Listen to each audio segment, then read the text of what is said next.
जब आसमान में हुआ प्लेन का पक्षियों से सामना। दोस्तों, क्या आपने कभी प्लेन राइड की है? प्लेन राइड कितनी ज्यादा स्मूथ होती है। हम आसपास की खिड़कियों से नीचे नजर आने वाली नदियों को, पहाड़ों को और बादलों के नजारों का लुत्फ उठा रहे होते हैं, यानी कि सब कुछ बेहतरीन। लेकिन क्या हो अगर यही बेहतरीन एक बहुत बड़े दुख में बदल जाए? कोई प्लेन अपने रास्ते में जा रहा हो और उस पर खतरा मंडराने लगे। आप पूछेंगे कैसा खतरा? चलिए आप सोचिए कैसा खतरा। क्या हाईजैकर्स, या फिर फ्यूल खत्म, या फिर चिड़ियों का झुंड? अब भला चिड़ियों के झुंड से कोई प्लेन कैसे खतरे में आ सकता है? अगर आप ऐसा सोच रहे हैं तो आप पायलट स्लेन बर्गर के बारे में नहीं जानते। कौन थे ये? एक पायलट थे जिनके प्लेन पर बीच आसमान में पक्षियों के झुंड ने हमला कर दिया था और फिर इनका प्लेन क्रैश की स्थिति में आ गया था। फिर आगे क्या हुआ? क्या ये बच पाए या इनका प्लेन बच पाया? अगर आप ये सब जानना चाहते हैं तो वीडियो को पूरा जरूर देखें। ये कहानी आपके लिए लेकर आया है अनसुनी कहानियां, क्योंकि वो कहानियां जो रह जाती हैं अनसुनी, उन्हें सुनाता है अनसुनी कहानियां। तारीख थी 15 जनवरी 2009। ठंड के कारण न्यूयॉर्क की कुल्फी जमी हुई थी। तापमान 5 से 10 डिग्री सेल्सियस के बीच डोल रहा था। दोपहर का समय था और शहर अपने काम धंधे में लगा हुआ था। न्यूयॉर्क एयरपोर्ट पर भी काफी चहल पहल थी। न्यूयॉर्क के सेकंड एयरपोर्ट से एक एयरबस A320 3:24 पर उड़ने को तैयार था। उसे उड़ा रहे थे चेल्सी स्लेन बर्गर। वो उस वक्त 57 साल के थे और पहले अमेरिकन एयरफोर्स में फाइटिंग पायलट रह चुके थे। स्लेन बर्गर को अपनी लाइफ में कुल 19,663 फ्लाइट आवर का अनुभव था। वो एक ग्लाइडर पायलट होने के साथ एविएशन सेफ्टी के एक्सपर्ट भी थे। उस उड़ान में उनके साथ फर्स्ट ऑफिसर और उनके 2 पायलट के तौर पर जेफरी स्काइल शामिल थे। जेफरी भी स्लेन बर्गर की तरह ही काफी ज्यादा अनुभव वाले व्यक्ति थे। उन्होंने लगभग 15,683 फ्लाइट आवर हैंडल किए थे। इतने अनुभव के बावजूद ये उनके करियर की पहली एयरबस फ्लाइट थी। ये प्लेन शार्लोट डगलस को रवाना होने वाला था। शाम के 3:24 पर यह प्लेन अपनी मंजिल के लिए रवाना हो गया। जब ये प्लेन उड़ा तब इसमें 150 पैसेंजर और क्रू मेंबर शामिल थे। उड़ान के 1 मिनट बाद यानी कि 3:25 पर यह प्लेन 750 फीट की ऊंचाई पर पहुंच गया। दोस्तों, मैं आपको एक्यूरेट टाइम बता रहा हूं ताकि आगे आपको वीडियो देखकर समझ आए कि केवल 10 मिनट में क्या से क्या हो सकता है। और हाँ, जिंदगी बदलने के लिए केवल 10 मिनट ही काफी होते हैं। प्लेन सेकंड दर सेकंड अपनी मंजिल की तरफ आगे बढ़ रहा था। जब प्लेन चला तब प्लेन के कंट्रोल जेफरी स्काइल के पास थे। उन्होंने फ्लाइट कंट्रोल को मैसेज करके कहा कि सब कुछ सामान्य है और वे आगे बढ़ रहे हैं। 3:26 पर स्लेन बर्गर ने जेफरी स्काइल को कहा कि हडसन नदी काफी ज्यादा खूबसूरत नजर आ रही है। स्लेन बर्गर और जेफरी उस वक्त ये नहीं जानते थे कि नदी उनकी जिंदगी में क्या महत्व रखने वाली है। प्लेन उस वक्त 2,818 फीट की ऊंचाई पर था और 316 फीट प्रति सेकंड की रफ्तार से आगे बढ़ रहा था। तभी अचानक कुछ ऐसा हुआ जिसे देखकर दोनों ही पायलट चौंक गए। प्लेन के सामने कनाडा गीज नाम के कुछ पक्षी आ गए। पक्षियों के आने के कारण दोनों पायलट को प्लेन की विंड स्क्रीन पर बस बड़े बड़े पक्षी ही नजर आ रहे थे। कोई भी प्लेन अपने इंजन से आगे की हवा को पीछे खींचकर आगे बढ़ता है। इसी कारण कई सारे पक्षी हवा के साथ दोनों इंजनों के अंदर घुस गए। उनके अंदर जाने के कारण इंजन जाम हो गए और टर्बो फैन ने काम करना बंद कर दिया। उसके बाद एक बड़े धमाके की आवाज के साथ दोनों इंजन डेड हो गए। पायलट इस धमाके को नहीं जान पाए, लेकिन पैसेंजर्स ने धमाके का कारण जानने के लिए जब बाहर देखा तब वो बुरी तरह परेशान हो गए। बाहर आग की लपटों ने इंजन को बुरी तरह से घेर रखा था। उसके बाद पूरे प्लेन में फ्यूल की गंध फैल गई और पायलट को भी इस बात की खबर हो गई। दोनों ही इंजनों ने काम करना बंद कर दिया था, जिस वजह से पायलट जेफरी काफी ज्यादा परेशान हो गए। वो लगातार दोनों इंजन को रीस्टार्ट करने की कोशिश कर रहे थे, जो कि होना असंभव था। उन्हें बेकार की कोशिश करते हुए देख स्लेन बर्गर ने फ्लाइट का कंट्रोल अपने हाथ में ले लिया।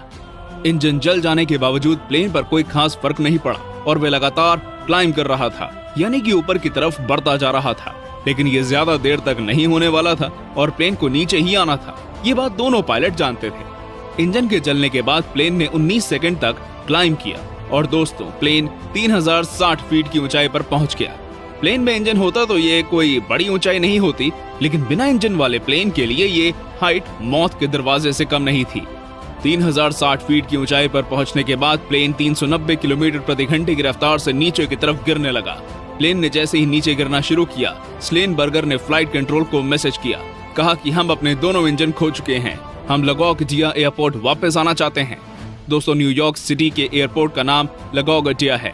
ये मैसेज जब एयर कंट्रोल पहुंचा तब वहां ऑफिसर पैट्रिक ने लगौर्टिया एयरपोर्ट पर कांटेक्ट करके सभी उड़ानों को रद्द करने के निर्देश दिए और फिर वापस स्लेनबर्गर को कांटेक्ट करके कहा कि वो तुरंत प्लेन को लगौर्टिया एयरपोर्ट के रनवे नंबर 13 पर इमरजेंसी लैंडिंग कराएं। लेकिन दोस्तों, लगौर्टिया एयरपोर्ट जाने के लिए कहने वाले स्लेनबर्गर ने वहां जाने से मना कर दिया। उस वक्त वो एयरपोर्ट घटना स्थल से 7 किलोमीटर से भी ज्यादा की दूरी पर था, जिस कारण उसे वहां वापस ले जाना नामुमकिन था और रास्ते में ही प्लेन के क्रैश होने की बहुत ज्यादा संभावना थी। ऐसा होने से बस प्लेन में मौजूद लोग ही नहीं बल्कि न्यूयॉर्क सिटी के हजारों लोग भी खतरे में पड़ जाते। न्यूयॉर्क वापस ना जाने पर स्लेनबर्गर ने कंट्रोलर से कहा कि उन्हें न्यू जर्सी के लिए एयरपोर्ट पर लैंडिंग करने की परमिशन दे दी जाए। बर्गर की डिमांड पर कंट्रोलर ने उन्हें न्यू जर्सी के ही थिएटर प्रो एयरपोर्ट के रनवे नंबर 1 पर लैंड करने की परमिशन दे दी। लेकिन दोस्तों, इसके लिए भी बहुत ज्यादा देर हो चुकी थी, क्योंकि प्लेन वहां तक भी शायद ही पहुंच पाता और ये लोगों की जान का जुआ बन सकता था। 3:28 पर प्लेन 16,050 फीट की ऊंचाई पर आ गया था। स्लेनबर्गर ने अपनी सूझबूझ के साथ कंट्रोलर से कहा कि वे हडसन नदी में प्लेन को उतारने जा रहे हैं। कंट्रोलर ये सुनकर हक्का बक्का रह गया। हालांकि कंट्रोलर ने स्लेन के अनुभव को देखते हुए उन्हें ऐसा करने की परमिशन दे दी। स्लेन ने ही यात्रियों को सूचना दी कि वे सब अपनी सीट बेल्ट बांधकर तैयार हो जाएं, क्योंकि प्लेन हडसन नदी में क्रैश किया जा रहा है। कुछ सेकंड बाद प्लेन जॉर्ज वॉशिंगटन ब्रिज से लगभग 900 फीट की ऊंचाई से गुजरा। शहर में जिसने भी ऐसा होते हुए देखा वह हैरान रह गया। कंट्रोलर को जब समझ आया कि अब उनके पास और कोई चारा नहीं है, तब उसने भी कोस्ट गार्ड को घटना के बारे में बताया और कहा कि वे तैयार रहें। प्लेन किसी भी वक्त नदी में होगा। इसके साथ ही उन्होंने रेगुलर अपडेट के लिए एक हेलीकॉप्टर को नदी के ऊपर नियुक्त कर दिया, क्योंकि 500 फीट पर पहुंचने के बाद प्लेन से कंट्रोलर का कनेक्शन टूटने वाला था और ऐसा हुआ भी। कनेक्शन टूटने के बावजूद पहले से की गई तैयारियों के बलबूते कंट्रोलर को पता चलता रहा कि प्लेन की स्थिति क्या है। और दोस्तों, बर्ड स्ट्राइक के कुल 4 मिनट बाद यानी कि 3:31 पर प्लेन को नदी में उतार दिया गया। प्लेन ने जब हडसन नदी के मिडल में क्रैश किया तब इसकी रफ्तार लगभग 230 किलोमीटर प्रति घंटे से भी ज्यादा थी। ये कितना खौफनाक है ये आप सोचकर ही अंदाजा लगा सकते हैं। ये मंजर और भी ज्यादा खौफनाक हो सकता था, लेकिन खुशकिस्मती के कारण ये प्लेन डूबा नहीं। प्लेन ने बिल्कुल सटीक किसी रनवे की तरह लैंडिंग की और डूबने की बजाय पानी की सतह पर ही तैरने लगा। पानी में लैंड करते ही स्लेनबर्गर दोबारा से चौकन्ने हो गए। उन्होंने फटाफट यात्रियों को बाहर निकालने के निर्देश दे दिए। क्रू मेंबर्स ने प्लेन के आगे वाले दरवाजे से लोगों को बाहर निकालना शुरू कर दिया। बाहर पैसेंजर भी कोस्ट गार्ड की मदद से सुरक्षित ढंग से किनारे तक पहुंच रहे थे। सब कुछ सही चल रहा था। तभी एक परेशान और डरे हुए पैसेंजर ने प्लेन के पीछे का दरवाजा खोल दिया। दोस्तों, प्लेन के पीछे वाला हिस्सा बुरी तरह से पानी में डूबा हुआ था और पानी में डूबे होने के कारण दरवाजा खोलते ही प्लेन में पानी भरने लगा। प्लेन के कुछ पैसेंजर प्लेन में विस्फोट के डर से प्लेन के विंग पर खड़े हो गए और कुछ पैसेंजर लाइफ जैकेट पहनकर ठंडे पानी में ही कूद गए। दोस्तों, उस वक्त पानी का तापमान 5 डिग्री सेल्सियस से भी ज्यादा था। गनीमत की बात थी कि वहां कोस्ट गार्ड मौजूद थे। ऐसी डरावनी हालत में कोई और पायलट होता तो वो अपनी जान पहले बचाता, लेकिन स्लेनबर्गर प्लेन के अंदर ही मौजूद रहे और प्लेन खाली होने के बाद ही वहां से निकले। प्लेन खाली होने के बाद सबके निकलने के बाद स्लेनबर्गर ने खुद 2 बार पूरे प्लेन को चेक किया ताकि कोई बाकी न रह जाए। ये करने के बाद स्लेनबर्गर बाहर आए और किनारे पर गए। इस घटना में केवल 5 लोग बुरी तरह जख्मी हुए और लगभग 78 लोगों को छोटी छोटी चोटों का सामना करना पड़ा। एक पैसेंजर की आंख को जेट फ्यूल के कारण काफी नुकसान पहुंचा, हालांकि वो पैसेंजर चश्मा लगाकर देख सकता है। इसके बाद NTSB नाम के बोर्ड ने इस घटना की जांच की और यह पाया कि अगर स्लेनबर्गर कोई भी फैसला लेने में बस 35 सेकंड और देर कर देते तो यकीनन ये प्लेन शहर में क्रैश हो जाता। जांच के बाद इस बोर्ड ने इस घटना को द मोस्ट सक्सेसफुल डिचिंग का अवार्ड भी दिया। इस घटना में सभी लोग बच गए थे, इसलिए इसे मिरेकल ऑन द हडसन के नाम से जाना जाता है। इसके बाद स्लेनबर्गर और क्रू मेंबर्स को कई सारे अवार्ड भी मिले।